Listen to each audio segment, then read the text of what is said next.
एक बड़ी खबर इस वक्त आ रही है। पुराने नोट बदलने का क्या दूसरा मौका मिल सकता है? सुप्रीम कोर्ट ने पुराने नोट बदलने की 30 दिसंबर की डेडलाइन पर सरकार को फटकार लगाई है। अदालत ने 2 हफ्ते में केंद्र और रिजर्व बैंक से जवाब मांगा है।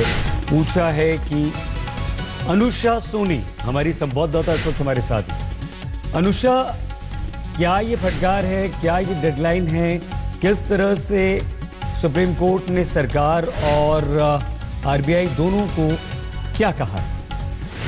तो सईद, यहाँ पर सुप्रीम कोर्ट में कुछ याचिकाएं आई थी जिसमें कुछ लोगों ने ये सवाल उठाए थे कि अगर कोई टर्मिनली इल था या जैसे किसी तरीके से अस्पताल में भर्ती था या कोई बहुत जेन्युइन रीजन था, वजह थी जिसकी वजह से वो पुराने नोट नहीं बदल पाया है, तो उस परिस्थिति में सरकार की क्या योजना है, क्या किसी तरीके से वो पुराने नोट बदले जा सकते हैं? सरकार ने जो नोटिफिकेशन जारी किया था वो काफी स्ट्रिक्ट था। उसमें साफ कहा गया था कि आप इस डेडलाइन के बाद पुराने नोट नहीं बदल सकते। किसी भी तरीके की कोई विंडो या कोई भी अपॉर्चुनिटी किसी को नहीं दी गई थी।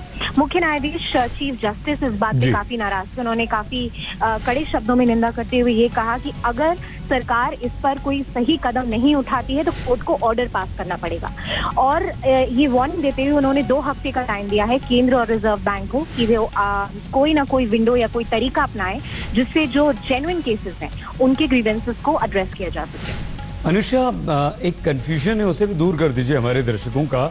20 जुलाई क्या ये डेडलाइन थी या दिसंबर डेडलाइन थी?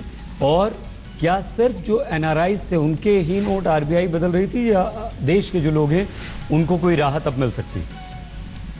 30 दिसंबर जो डेडलाइन थी वो हमारे देश के लोगों के लिए थी।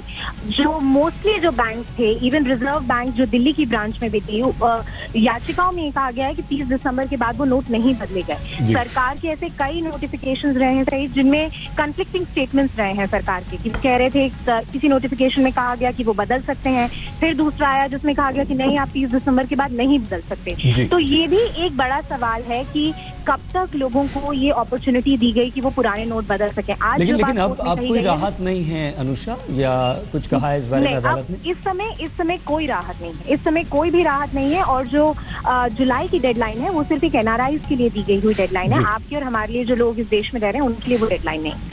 बहुत विस्तार से आपने जानकारी दी अनुषा, बहुत धन्यवाद आपका। अनुषा सोनी हमारी संवाददाता जानकारी दे रही थी। नोटबंदी पर सुप्रीम कोर्ट ने सरकार आरबीआई को फटकार लगाई। देखते रहिए आज तक।